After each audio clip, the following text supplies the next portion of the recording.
आतंकी संगठन पर योगी फोर्स ने स्ट्राइक करते हुए बीते 48 घंटों में आतंकी संगठनों से जुड़े 2 लोगों को गिरफ्तार किया है। यूपी एटीएस ने अल-कायदा के आतंकी बिलाल खान को गिरफ्तार किया, जो पाकिस्तानी हैंडलर्स के संपर्क में था। वहीं एक दिन पहले यूपी एटीएस ने एक एमबीबीएस डॉक्टर को भी पकड़ा था, जिसने श्रीनगर में जैश-ए-मोहम्मद के पोस्टर लगाए थे। और 2 तस्वीरें अब आपके सामने, दोनों खबरें आपके सामने। सहारनपुर में हो क्या रहा है? अल-कायदा का आतंकी गिरफ्तार, एमबीबीएस डॉक्टर को भी पकड़ा गया है।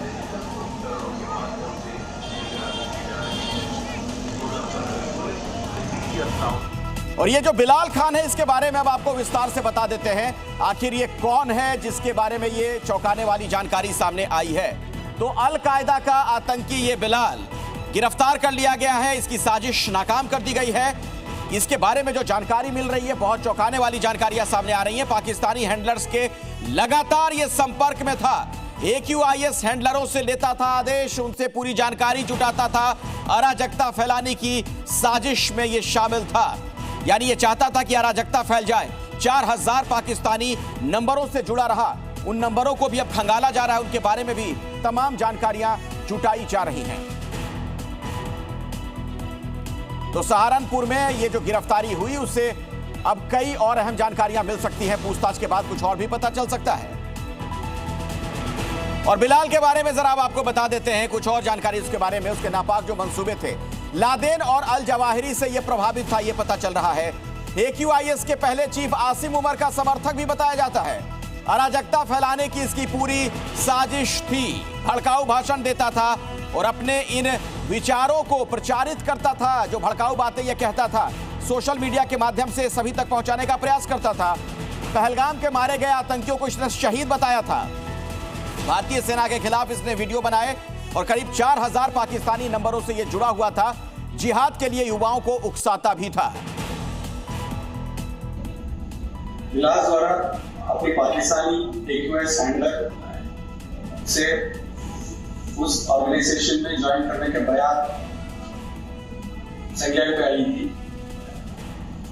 बिलाल द्वारा लगभग 4000 पाकिस्तानी मोबाइल नंबरों से जुड़ा हुआ था और ये लगातार पाकिस्तानी AQIS हैंडलर से संपर्क में था और उनके माध्यम से AQIS की गतिविधि अंजाम देने के लिए निर्देशित प्राप्त हो गई। आइए इसी खबर पर कुछ और जानकारी के लिए सीधे हम आपको सहारनपुर लिए चलते हैं। राजू राज आपको नजर आ रहे हैं, हमारे सहयोगी। राजू, पेशे से डॉक्टर, MBBS इसने किया था, लेकिन ये तो आतंक का डॉक्टर बना हुआ था। क्या कुछ और पता चला है?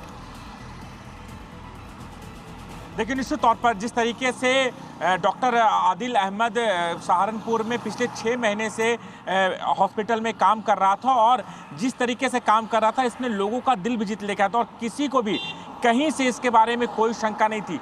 लेकिन हड़कंप उस वक्त मचा जब जम्मू कश्मीर की पुलिस यहाँ पर यूपी एटीएस और एसओजी की मदद से हॉस्पिटल पहुंची और आदिल को गिरफ्तार किया। और आदिल पर आरोप है कि उसने जम्मू कश्मीर में लश्कर तोयबा के लिए वहाँ पर पोस्टर चिपकाए, उसका समर्थक था। वो लश्कर तोयबा जो भारत में खूनी खेल की हिमायत करता है और उसके लिए लगातार काम कर रहा था। और यहाँ पर उसने शादी भी की थी लास्ट महीने, यानी अक्टूबर के महीने में शादी भी की थी और यहाँ पर रह रहा था।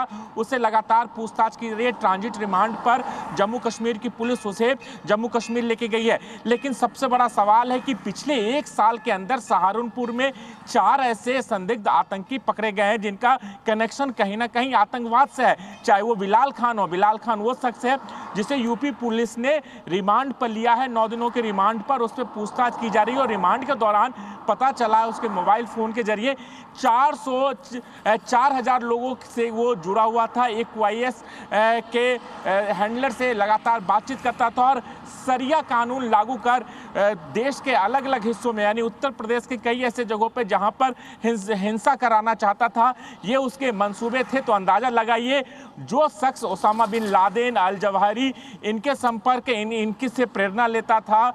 आसिम उमर जो संभल का रहने वाला है, उसको अपना आइडियल मानता था, उसके बाद ये काम कर रहा था। तो 4000 लोगों से संपर्क में, इसीलिए यूपी एटीएस ने उसको रिमांड पर लिया है। राजू, उसके लगातार नजर बनाकर रखिएगा। हम आपके पास अपडेट के लिए बाद में लौटेंगे। फिलहाल बहुत बहुत शुक्रिया। किसको अच्छा कर्म माने और किसको बुरा कर्म माने। धर्म किसके लिए है, अगर ये पकड़ लिया तो धर्म क्या है ये अपने आप साफ हो जाएगा। क्या आप भी सहमत हैं कि कर्म ही धर्म है? ये परंपराएं, ये रस्म व रिवाज, इनका धर्म से दूर दूर तक कोई लेना देना नहीं है। आचार्य जी, ये इतना अंतर्द्वंद क्यों?